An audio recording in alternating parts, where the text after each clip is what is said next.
Hello students, welcome to UPCSS tally prime series का lecture number 29 है। और आज हम इस वीडियो में provision entries and depreciation entry के बारे में पूरा कंप्लीट देखेंगे। ये क्या है इसको समझेंगे और इनको टैली प्राइम सॉफ्टवेयर में पूरा प्रैक्टिकल करेंगे, ठीक है। लेकिन उससे पहले यहाँ पर आपकी एक चीज़ क्लियर कर देते हैं कि पिछले वीडियो में हम मार्च की एंट्री जो है वो कंप्लीट कर चुके हैं, ठीक है। जो मार्च की एंट्री है, जो जनरल एंट्री होती है, डेली टू डेली जो बिजनेस में एंट्रियाँ होती हैं वो हम कंप्लीट कर चुके हैं। अभी आपको हम दिखाते हैं टैली प्राइम सॉफ्टवेयर में, ठीक है। और ट्रायल बैलेंस वगैरह सारी चीज़ें मैच कर चुके थे, ठीक है। तो यहाँ पर आप देख सकते हैं मार्च तक की एंट्री जो है वो हमने 1 मार्च पे कर दी थी, क्लियर है।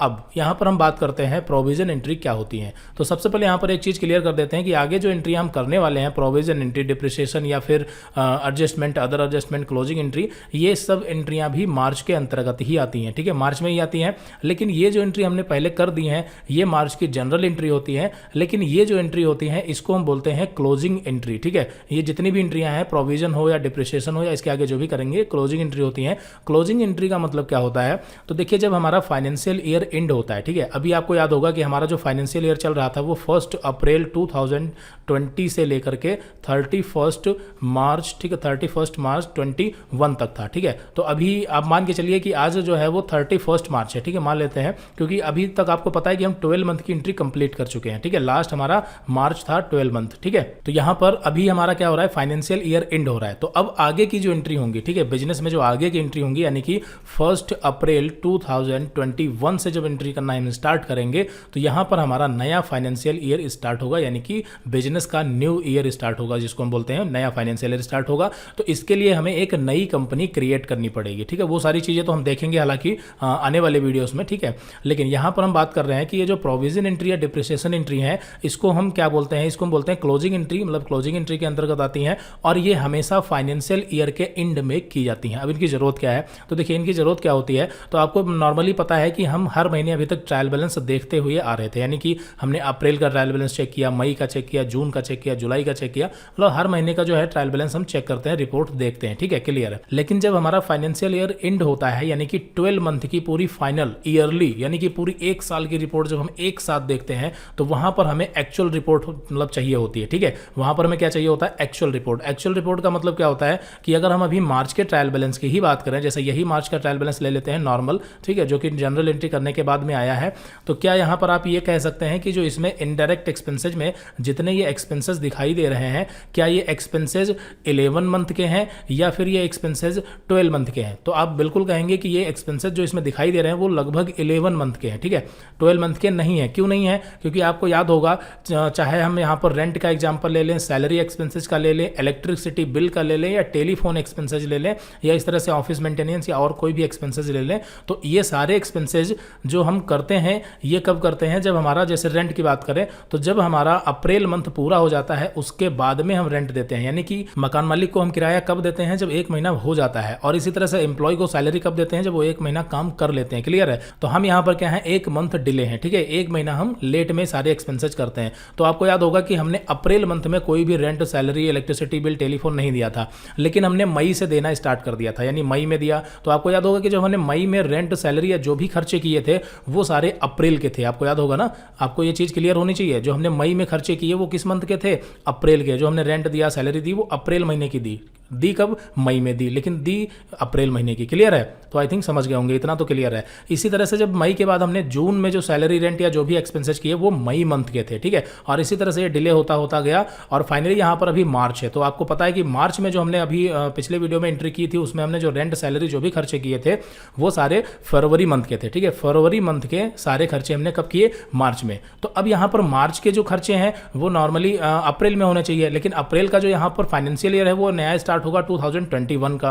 तो जब फाइनेंशियल ईयर चेंज होगा तो यहाँ पर बीच में हमारे पास एक फाइनल रिपोर्ट आनी चाहिए जिसमें 1 साल के, ध्यान देना, 1 साल यानी कि 12 मंथ के टोटल खर्चे, 12 मंथ की टोटल इनकम और 12 महीने के टोटल कितने फिक्स्ड असेट्स हमारे पास, कितनी संपत्ति बची, और 12 महीने के बाद में हमारे पास कितना कैपिटल अकाउंट बचा। ये सब बीच में हमको एक फाइनल रिपोर्ट चाहिए जिसमें एक्चुअल बैलेंस होना चाहिए। बात समझ आ गई, यहाँ तक क्लियर हो गया। लेकिन जैसा कि हमको पता है कि मार्च की जो एंट्री है उसमें हमने मार्च के जो एक्सपेंसेज हैं, मार्च के ही एक्सपेंसेज जो है वो हमने नहीं किए हैं, ठीक है। तो अगर हम अभी ये मार्च का जो ट्रायल बैलेंस है इसी को मान लें तो यहाँ पर ये जो खर्चे हैं वो 11 महीने के ही हैं। हम इनकी बात नहीं करते, उनकी बात करते हैं जो हर महीने खर्चे होते हैं। जैसे बैंक चार्जेस की बात करें तो ये हर महीने नहीं होता है, ठीक है। और अगर हम बात करें मिसलेनियस एक्सपेंसेज, और हम अगर बात करें यहाँ पर रिपेयर एंड मेंटेनेंस, ठीक है, और स्टेशनरी एक्सपेंसेज, तो ये ऐसे खर्चे हैं जो कभी कभार होते हैं, उनकी बात नहीं करते। जो हर महीने होते हैं, कंपलसरी हैं और जो डिले हो गए हैं, इनको भी हमें एक्चुअल बैलेंस में दिखाना है, यानी कि हमें एक्सपेंसेज को इंक्रीज करना है। ये बात क्लियर हो गई? क्यों इंक्रीज करना है? क्योंकि ये एक्सपेंसेज लगभग 11 महीने के ही हैं, जबकि इसमें हमें 12 महीने के एक्सपेंसेस दिखाई देने चाहिए मार्च के ट्रायल बैलेंस में, ठीक है। और इसी तरह से अगर हम इनकम की बात करें तो इनकम में यहाँ पर हमारी ये जो इनकम है, ध्यान से समझना, हो सकता है कि ये 12 मंथ की हो, लेकिन ये भी हो सकता है कि 11 महीने की ही हो। क्यों? क्योंकि मान लेते हैं कि मार्च में, ध्यान से समझना, मार्च में कोई ऐसा कस्टमर हो जिसने मार्च में एग्रीमेंट किया और हमने उसको सर्विस मार्च में ही दे दी। सपोज ध्यान देना, मान लेते हैं 30 मार्च को उसको सर्विस हमने कंप्लीट कर दी, या 31 मार्च को उसको हमने सर्विस दे दी, तो वो इनकम मार्च महीने की हुई कि नहीं हुई? बिल्कुल, वो इनकम मार्च महीने की ही हुई। लेकिन उसने कहा कि सर आपको जो है हम पेमेंट फर्स्ट या सेकेंड अप्रैल मान लेते हैं, उसने कहा कि हम 2 अप्रैल 2021 यानी कि नए फाइनेंशियल ईयर में आपको पेमेंट करेंगे। तो जब वो पेमेंट, अब यहाँ पर क्या हो सकता है कि हम ये भी कह सकते हैं ठीक है, जब आप 2-3 दिन बाद पेमेंट करेंगे तब आपकी एंट्री जो है हम पास कर देंगे, नगद की, सीधे सीधे उधार की एंट्री नहीं पास करेंगे। लेकिन बीच में क्या हो रहा है कि फाइनेंशियल ईयर एंड हो रहा है, तो इस कंडीशन में हमें उसकी एंट्री पास करनी पड़ेगी, हमें दिखाना पड़ेगा कि ये इनकम जो है वो मार्च महीने की ही है, ताकि वो इनकम में जुड़ सके, मार्च के ट्रायल बैलेंस में वो चीज़ जुड़ सके। क्लियर है? इसी तरह से यहाँ पर आपको याद होगा prepaid insurance and prepaid general subscription, ये भी जो है वो हमने क्या किया था, इसको करंट असेट्स में यानी अपनी संपत्ति बना के रखी है, जबकि अभी तक हम 1 साल हो गया लगभग, तो हम यूज कर चुके हैं इनको, तो इसको भी एडजस्ट करना पड़ेगा। और इसी तरह से अगर हम बात करें फिक्स्ड असेट्स की, तो हमें फिक्स्ड असेट्स को भी जो है एडजस्ट करना पड़ेगा। इसको बोलते हैं डिप्रिसिएशन एंट्री, है डिप्रिसिएशन के अंतर्गत आएगा, ठीक है। डिप्रिसिएशन क्या होता है? तो जैसे आपको पता है कि यहाँ पर एयर कंडीशनर, सेलफोन, कंप्यूटर की बात करें तो 1 साल पहले जब हमने खरीदा था तो कंप्यूटर की कीमत 22,500 और सेलफोन की 6,000 थी, ठीक है, समझ आता है। लेकिन अगर हम 1 साल बाद यानी अभी मार्च में चल रहे हैं, आज की डेट में बात करें तो क्या कंप्यूटर की कीमत वही है, 22,500 ही है? नहीं। तो यहाँ पर हमें क्या करना है कि कंप्यूटर की जो एक्चुअल कीमत अभी बची है वो हमें दिखानी है, इसको डिप्रिशिएट करना है। डिप्रिसिएशन का मतलब होता है घिस जाना, यूज कर लेना, ठीक है। तो जितना हमने इसको यूज किया है उस हिसाब से इसको डिप्रिशिएट करेंगे, सेल फोन को और एयर कंडीशनर को, ठीक है। तो इसके बारे में तो हालांकि अभी हम डिप्रिसिएशन एंट्री में समझेंगे। अभी यहाँ पर हम ये समझ रहे हैं कि हमें जो फाइनेंशियल ईयर के एंड में एंट्री करने की जरूरत पड़ती है वो क्यों पड़ती है। और यहाँ पर अगर बात करें विड्रॉल की, तो 80,500 रुपये हमने जो निकाला है, टोटल 12 महीने का है ये, तो इसे हमें कैपिटल से माइनस करना पड़ेगा, क्योंकि इतना तो हम निकाल चुके हैं और इतना बिजनेस में लगाया है। तो अब हमें एक्चुअल बैलेंस दिखाना है कि हाँ कैपिटल अकाउंट इतना है। तो अभी 3,50,000 तो है नहीं हमारे बिजनेस में, क्योंकि 80,000 तो निकाल चुके, तो इसको भी माइनस करना है, ये भी हमें मैनुअली एडजस्ट करना पड़ेगा, ठीक है। हालांकि जब बैलेंस शीट बनती है तो उसमें तो कैपिटल से ये विड्रॉल माइनस कर लेता है, लेकिन हमें पूरा फाइनल रिपोर्ट चाहिए, ठीक है। आई थिंक समझ में आ गया होगा। क्लोजिंग बैलेंस जिसको बोलते हैं, तो वो भी हम बात करेंगे क्लोजिंग बैलेंस कैसे बनता है। फिलहाल तो अभी यहाँ पर आपको बेसिक ये आइडिया लग गया होगा कि हम जो ये एंट्री आगे करने जा रहे हैं ये क्यों करने जा रहे हैं। एक चीज क्लियर कर देते हैं कि ये जितनी भी एंट्री है, ये सारी की सारी एंट्री जो है वो 31 मार्च पर रिकॉर्ड की जाएंगी, ठीक है। सारी एंट्रियां 31 मार्च पे ही होंगी, चाहे वो प्रोविजन हो, डिप्रिसिएशन हो, कोई भी एंट्री हो, ठीक है, क्योंकि ये फाइनेंशियल ईयर के एंड में करनी ही करनी होती है। ऐसा नहीं है कि हम प्रोविजन एंट्री सिर्फ फाइनेंशियल ईयर के एंड में कर सकते हैं, जरूरत पड़ने पर हम बीच में भी कर सकते हैं। जैसे किसी ने कहा कि हमें 6 महीने के बाद फाइनल रिपोर्ट चाहिए, तो यही चीज़ है जो प्रोविजन डिप्रिसिएशन जो एडजस्टमेंट है ये हम 6 महीने के बाद ही कर सकते हैं, ठीक है। या 3 महीने पे, मतलब 3 महीने के बाद हमें फाइनल रिपोर्ट चाहिए यानी बैलेंस शीट चाहिए, तो 3 महीने बाद भी हम कर सकते हैं, जिससे हमें एक्चुअल बैलेंस पता चलेगा, ठीक है। लेकिन यहाँ पर हम मान के चलते हैं कि हमें 12 महीने बाद तो करना ही करना है, ठीक है, ये कंपलसरी है, ठीक है। 12 मंथ बाद में करना ही करना है, ये कंपलसरी होता है। क्लियर है? तो यहाँ पर आपको ये सारी चीज़ें समझ आ गई। अब बात करते हैं प्रोविजन एंट्री की। तो प्रोविजन एंट्री में यहाँ पर 2 चीज़ें हैं। सबसे पहली चीज़ कि सभी एंट्रियों में वाउचर जो होगा वो जनरल होगा, क्योंकि यहाँ पर इसमें कोई भी कैश या बैंक का मतलब ट्रांजेक्शन नहीं है। दूसरी चीज़ कि ये सारी एंट्रियाँ जो है वो 31 मार्च पे यानी एक ही डेट पर रिकॉर्ड की जाएंगी। ये एक्चुअल में भी रिकॉर्ड की जाती हैं एक ही डेट पर, ठीक है। जैसे आपको पता है कि हमने जो मार्च की एंट्री की थी वो सारी की सारी हमने 1 मार्च पे ही रिकॉर्ड कर दी थी, लेकिन ये यहाँ पर हमारी मजबूरी थी। वैसे यहाँ पर एक्चुअल में क्या होता है कि जो एंट्री जिस डेट की है वो एंट्री हम उस डेट पे पास करें, लेकिन यहाँ पर आपको पता है कि टैली प्राइम एजुकेशनल वर्जन में हम डेट नहीं चेंज कर सकते, इसलिए हमने मार्च की एंट्री 1 मार्च पे ही रिकॉर्ड कर दी थी। लेकिन यहाँ पर जो प्रोविजन या फिर डिप्रिसिएशन अदर मतलब एंट्रियाँ हैं, यहाँ पर ये सारी एंट्री 31 मार्च पे ही रिकॉर्ड की जाएंगी। क्लियर है? चलिए, तो अब यहाँ पर हम सीधे बात करते हैं पहले क्वेश्चन की। पहला क्वेश्चन क्या है और इसको प्रैक्टिकली सॉल्व करते हैं। तो पहला क्वेश्चन यहाँ पर है, mister Verma राइज्ड N invoice of ₹20,000 on force marketing solution for consultancy service. ठीक है, मिस्टर वर्मा ने क्या किया, एक बिल बनाया है 20,000 रुपए का। तो देखिए ये वही बात हो गई, ये प्रोविजन में क्यों आ गई? वैसे तो ये नॉर्मल एंट्री है कि हाँ भाई मिस्टर वर्मा ने फोर्स मार्केटिंग को सर्विस दी और उन्होंने पेमेंट नहीं किया तो इसलिए बिल बना दिया। तो यहाँ पर आपका डेबिट में हो जाएंगे फोर्स मार्केटिंग सोल्यूशन और ये जाएंगे सन्ड्री डेबिटर में, क्योंकि इनको हम उधार दे रहे हैं सर्विस, और क्रेडिट में हमारी इनकम हुई तो कंसल्टिंग रेवेन्यू हो जाएगा। ठीक है, लेकिन यहाँ पर ये प्रोविजन में इसलिए आई है, तो जैसा कि अभी हमने थोड़ी देर पहले आपको बताया था, ठीक है, कि यहाँ पर ये जो फोर्स मार्केटिंग सोल्यूशन को हमने सर्विस दी है ये मार्च मंथ में ही दी है। ठीक है, और ये पेमेंट करेंगे अप्रैल में।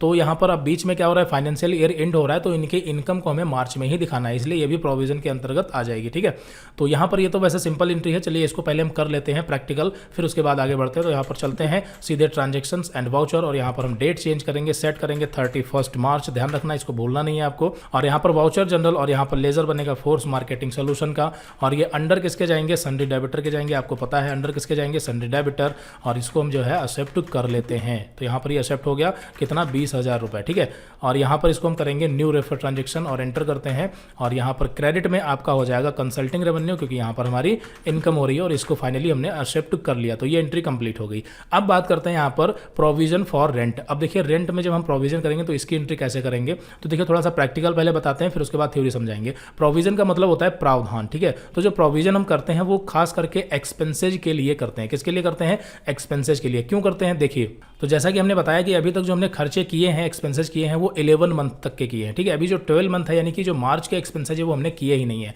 लेकिन अभी हमें क्या करना है कि मार्च के जो एक्सपेंसेज है उनको प्रोविजन कर देना है, मतलब देना नहीं है उनको, रेंट या सैलरी हमें अभी मकान मालिक को या एम्प्लॉयज़ को देना नहीं है, हमें क्या करना है, प्रोविजन कर देना है, या फिर ऐसा समझ सकते हैं कि उसके लिए पैसा निकाल के अलग रख देना है, ऐसे समझ सकते हैं आप। ठीक है, तो उसी को हम बोलते हैं प्रोविजन, यानी प्रावधान करना। ठीक है, तो यहाँ पर अगर हम रेंट के लिए प्रोविजन करेंगे तो किस तरह से करेंगे, तो देखिए रेंट के लिए करेंगे तो डेबिट हो जाएगा यहाँ पर आपका नॉर्मली रेंट एक्सपेंसेस, डेबिट क्या हो जाएगा, रेंट एक्सपेंसेस। क्लियर है, रेंट एक्सपेंसेस डेबिट हो जाएगा। और क्रेडिट क्या होगा, फिर क्रेडिट देखिए क्या होगा, क्रेडिट में यहाँ पर कैश या बैंक नहीं होगा, क्योंकि यहाँ पर हम दे थोड़ी रहे हैं रेंट। ठीक है, नगद या बैंक से दे नहीं रहे हैं, बल्कि उसको हम एक अलग अकाउंट में डाल रहे हैं। तो यहाँ पर क्रेडिट में आपका हो जाएगा रेंट एक्सपेंसेस पेबल। ठीक है, यहाँ पर आगे हम पेबल लगा देंगे। पेबल का मतलब जिसे हमें पे करना है, भुगतान करना है, वो हमारा नहीं है, मतलब हमारे पास है लेकिन हमारा नहीं है, उससे बोलते हैं पेबल। ठीक है, तो यहाँ पर हमने इसका नाम रख दिया रेंट एक्सपेंसेस पेबल, जो कि हमने क्रेडिट में किया, और ये अंडर जाएगा प्रोविजन के। ये सेकेंडरी ग्रुप है, जो कि इसका प्राइमरी जो है वो करंट लायबिलिटी है। आपको याद होगा प्रोविजन, ये यहाँ पर एक सेकेंडरी ग्रुप है, इसका प्राइमरी क्या है, करंट लायबिलिटीज है। और जो रेंट एक्सपेंसेस पेबल का हम लेजर बनाएंगे, जो क्रेडिट साइड में होगा, इसको हम अंडर रखेंगे प्रोविजन के। अब यहाँ पर हो क्या रहा है, देखिए यहाँ पर यहाँ पर 2500 रुपए के लिए हमने प्रोविजन कर दिया। आपको पता है कि किराया हम 2500 ही देते हैं, तो रेंट एक्सपेंसेस डेबिट 2500 और रेंट एक्सपेंसेस यहाँ पर पेबल हो जाएगा आपका 2500 रुपए क्रेडिट। ठीक है, दोनों में रेंट एक्सपेंसेस लगा, इसलिए कंफ्यूज नहीं होना। ये जो रेंट एक्सपेंसेस है ये जाएगा इनडायरेक्ट एक्सपेंसेज में, जिसका लेजर पहले से बना है, हमें बनाना नहीं है। और ये जो रेंट एक्सपेंसेस पेबल है इसका हमें बनाना है अंडर प्रोविजन के। तो होगा क्या, ट्रायल बैलेंस में क्या होगा कि ये 2500 रुपए जो है मार्च में ही, मतलब 31 मार्च पे एंट्री करेंगे ना, तो मार्च के ही ट्रायल बैलेंस में ये रेंट एक्सपेंसेस जो है वो डेबिट में जाके जुड़ जाएगा। ठीक है, जिससे क्या होगा कि अब यहाँ पर रेंट जो दिखाएगा ट्रायल बैलेंस में वो 12 मंथ का होगा। ध्यान देना, अब जो रेंट वहां दिखाएगा वो 12 मंथ का होगा, यानी कि हमारा रेंट एक्सपेंसेस एक्चुअल में आ गया 12 मंथ का।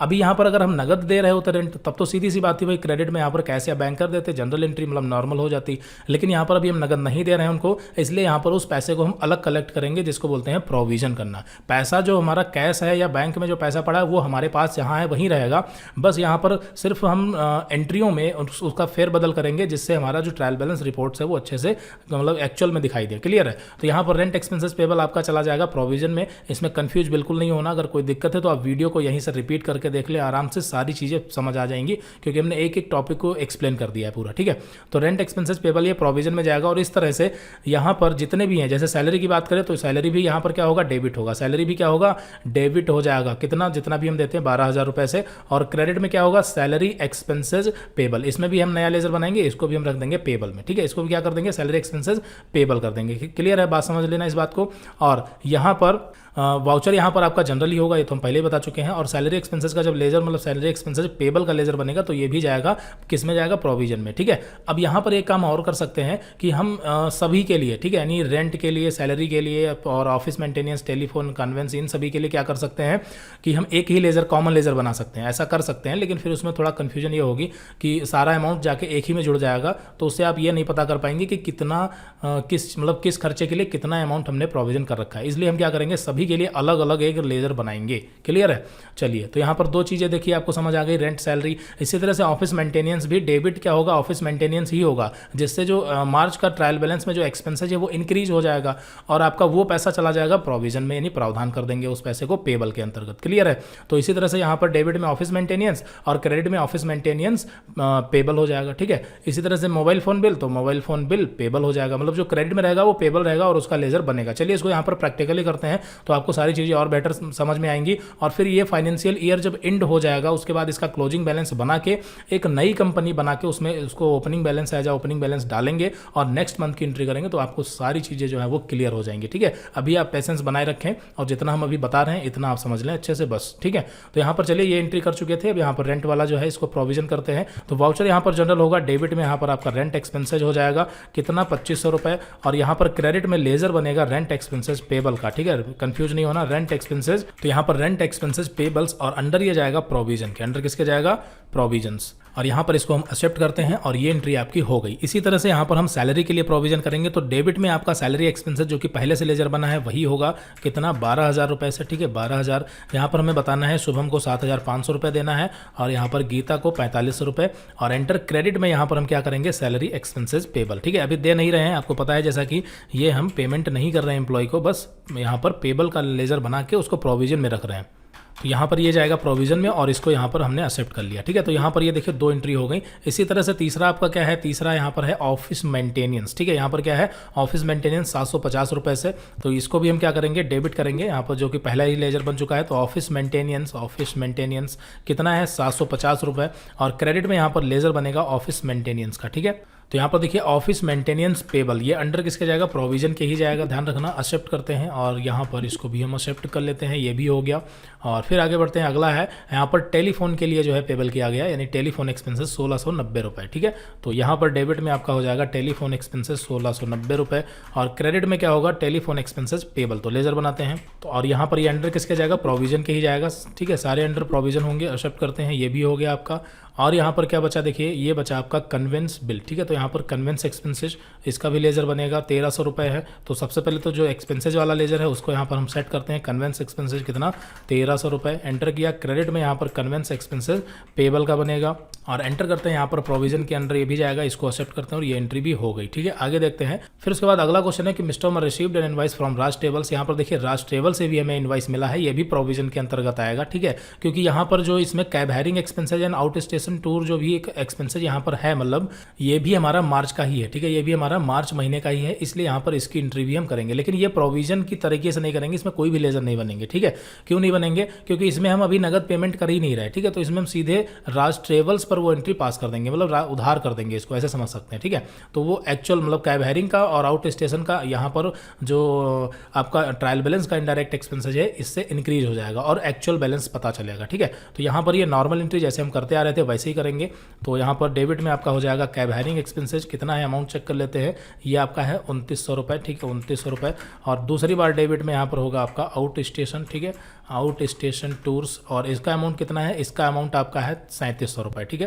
तो ये 3700 रुपये हो गया। क्रेडिट में यहाँ पर राज ट्रेवल्स, और इसको यहाँ पर हम न्यू रेफर ट्रांजेक्शन करके इसको एक्सेप्ट कर लेंगे। ठीक है? तो यहाँ पर ये भी जो है यहाँ पर एंट्री हो गई। फिर यहाँ पर प्रोविजन की एक लास्ट एंट्री है, इलेक्ट्रिसिटी बिल के लिए यहाँ पर जो है प्रोविजन किया गया है। तो यहाँ पर आपको पता है यहाँ पर इलेक्ट्रिसिटी एक्सपेंसेज हो जाएगा आपका, ये इलेक्ट्रिकल फिटिंग हो गया, sorry, electricity expenses amount check कर लेते हैं कितना है, 870 रुपये। ठीक है? तो 870 रुपये। क्रेडिट में यहाँ पर लेजर बनेगा, यहाँ पर ये हो गया इलेक्ट्रिसिटी एक्सपेंसेज पेबल, और अंडर ये किसके जाएगा, प्रोविजन के जाएगा। यहाँ पर इसको एक्सेप्ट करते हैं और यहाँ पर इसको भी हम एक्सेप्ट कर लेते हैं। ठीक है? तो देखिए यहाँ पर जो प्रोविजन की एंट्री थी वो हमने पूरी कंप्लीट भी कर ली है और आपको हमने इसको थ्योरी और प्रैक्टिकल दोनों लेवल पर समझा भी दिया है कि ये क्या है और हमें कैसे करना है। ठीक है? अब यहाँ पर हम अगली वीडियो में डिप्रिसिएशन एंट्री और अदर एडजस्टमेंट ये सारी एंट्री हम जो है अगली वीडियो में करेंगे, तो आपको इसको भी जो है डिटेल में बता देंगे। हालांकि अभी तक आपको ये समझ आ गया होगा कि डिप्रिसिएशन क्या होता है, लेकिन इसको हम डिटेल में अगली वीडियो में देखेंगे। तो इस वीडियो में इतना ही रखते हैं, मिलते हैं अगली वीडियो में। Okay, so thanks for watching this video.